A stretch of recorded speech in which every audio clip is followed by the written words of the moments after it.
नमस्कार दोस्तों, दर्शकों। वर्तमान समय में कांग्रेस केंद्रीय गृह मंत्री पर या भारतीय जनता पार्टी के किसी भी नेता पर हमला करने से नहीं चूक रही है। ताज़ा घटना है, केंद्रीय गृह मंत्री अमित शाह ने संसद में कश्मीर को लेके एक बयान दिया, जिसमें उन्होंने कहा कि कश्मीरी पंडितों के पलायन की जिम्मेदार कांग्रेस पार्टी है। अमित शाह के इस बयान पे पलटवार करते हुए कांग्रेस पार्टी की मीडिया सेल हेड तथा कांग्रेस प्रवक्ता सुप्रिया सुले जी ने क्या कहा है, आप आगे के वीडियो में देखिए। हाँ, एक निवेदन है, यदि आपने गाजीपुर टुडे के यूट्यूब चैनल को सब्सक्राइब नहीं किया है तो आज ही सब्सक्राइब करें, बेल आइकन को दबाएं और हमारा हौसला बढ़ाएं। धन्यवाद।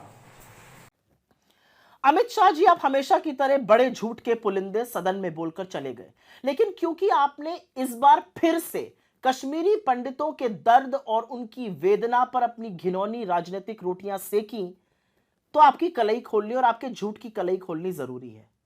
कश्मीरी पंडितों की बात कर रहे हैं आप, कश्मीरी पंडितों के पलायन की बात कर रहे हैं।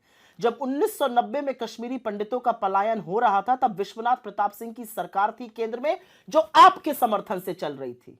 आपने समर्थन वापस क्यों नहीं लिया?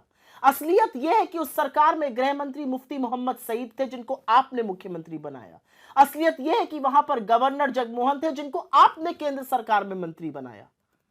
असलियत तो यह है कि आपने समर्थन वापस 7 अगस्त 1990 में लिया, कश्मीर के मुद्दे पर नहीं, कश्मीरी पंडितों के मुद्दे पर नहीं। मंडल कमीशन की रिपोर्ट को स्वीकार किया था विश्वनाथ प्रताप सिंह की सरकार ने, इसलिए आपने समर्थन वापस लिया। तो आप पिछड़ा विरोधी तभी से थे। आप कश्मीरी पंडितों की बात करते हैं। आज कश्मीरी पंडितों की जिस तरह से टारगेटेड किलिंग हो रही है, शायद पहले कभी हुई हो।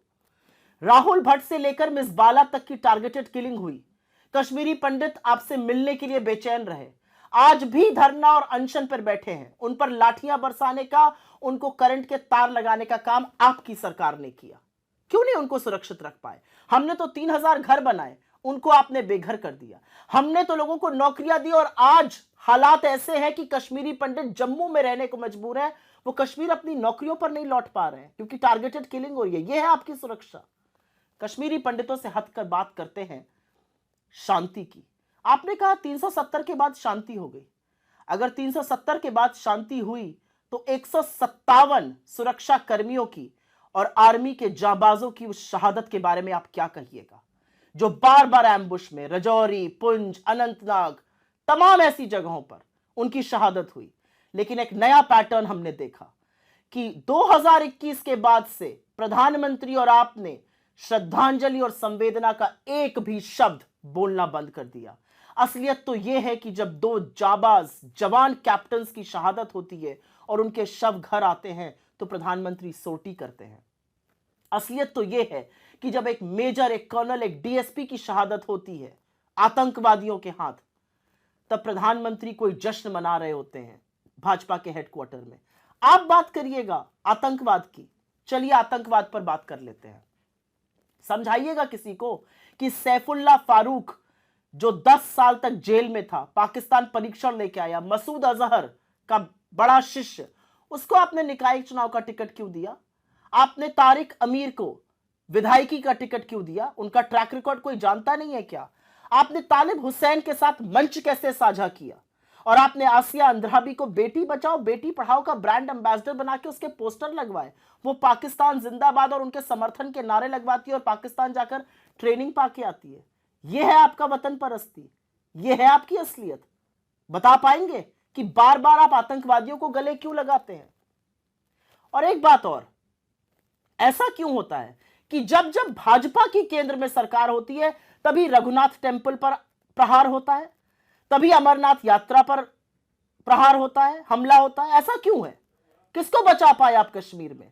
ना आप कश्मीरी पंडितों को बचा पाए, ना वहां पर आप शांति बहाल कर पाए। और क्योंकि आप चुप रहेंगे तो सच नहीं बदल जाएगा कि कश्मीर में आज भी हमारे जाबाज शहीद हो रहे हैं।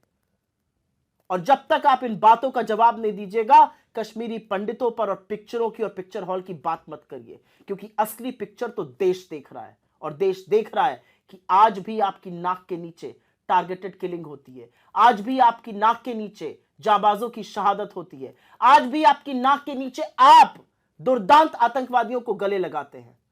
जब यह सब करना बंद कीजिएगा, तब कश्मीर पर अगली बार बात कीजिएगा।